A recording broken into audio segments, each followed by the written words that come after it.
They told me 3 weeks. I believed them. That was my first mistake. What happened in those 6 weeks, no one could explain. I asked for a status update.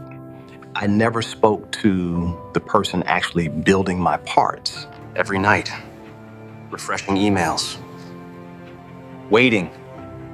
The parts never came. The project was pronounced dead on February 14th. For years, no one asked the right questions. The silence when things go wrong.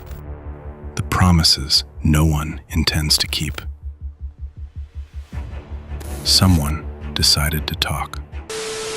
No middlemen, no silence, no lies. Jiga.